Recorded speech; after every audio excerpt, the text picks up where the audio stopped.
YouTube. Right now, this is Rudy again, and I'm here working on my 2004 Jaguar XJ8. It's got the AJ33 engine. This is the normally aspirated one. It's not the XJR, the Super V8. And they do have the AJ33 in the 04 and 05 x350. So what I've got going on is I needed a new engine mount, and I didn't want to pay the $75 for one on eBay. So I used a Lincoln LS one, which means it's not vacuum controlled. I didn't see a vacuum hose down here anyway, and I think my old mount was missing it. But what happened is the driver's side, I thought I'd be smart and put a spacer in my O2 sensor because it has the restricted performance and it was running rich, and actually those upstream O2 sensors were bad. They're replaced now, but anyway, don't ever do that to this car. It's not designed for it. So anyway, back to this. While jacking it up, trying to get that spacer in, I ripped the motor mount apart, and so I needed a new one for a while, and it does the jerk where you hear a big clunk, basically. But in order to do this, it says it's a nightmare, but here's what I did. I listened to AI.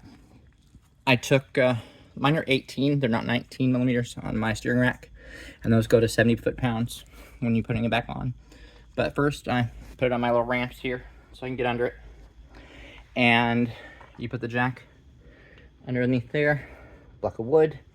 Careful, that will slide and move as you do it. And then I actually had to take another jack and put it under the car here and jack it up and lower it down. But in addition to that, see this one? This is the one that goes all the way up in there, and it goes underneath the mount. Not sure if you can see that or not, but they're 13 millimeter, and you have to go through this one to get that. Otherwise, you go to the bottom, and then this one's a little bit easier once you get the steering rack down. But to get this driver's side motor mount out, you don't have to pull the engine. You do have to jack it up about 4 inches, and you need the 18 millimeter to remove the steering rack, 3 bolts. 1, 2, and the third one's over there, and then go in right here. And then you have this 10 millimeter right here, and it's only one-sided, so you don't have to worry about getting another wrench on the other side. Make sure you put a mark on it, and I did up there on the rack itself. And so then underneath here is a 15. The ones on the engine itself are all 13. And break them loose by hand. Make sure you put them in by hand. There's an aluminum block with the bolts and an aluminum bracket. And the top of this mount, you want to put on the bracket before you put it in the car. And then you'll have the engine already up.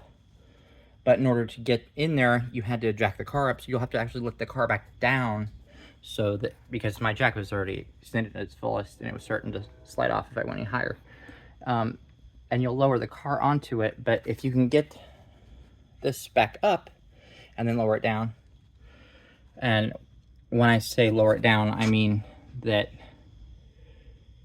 you're actually, I can't remember, am I raising the, you are raising the car back up by lowering it. You're raising the car back up to lower it back down onto the engine mount, which is already on your subframe. But in order to do this, like I said, it's not an engine out thing. It's really not that difficult. These 3 bolts are really easy to access down here. There's, again, 18 millimeter, and then the 15 underneath here, and then the top one up there, 46, 40. I think those are 40 or 35, something like that. And again, you have to come at it from over here, otherwise you're going down from below.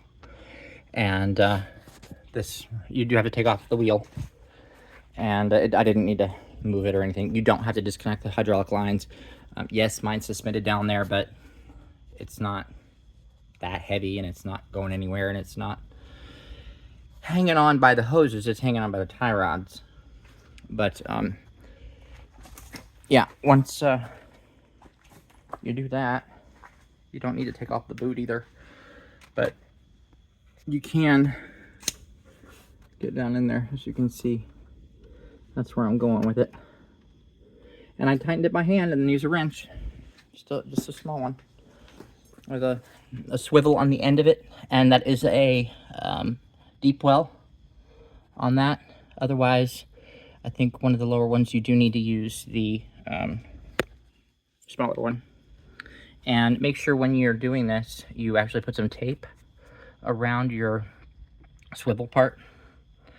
And don't use an impact at all. You don't want to strip it, and you don't want shit flying around.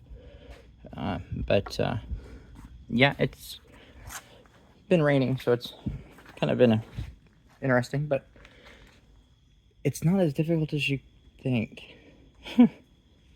Anyway. Thanks.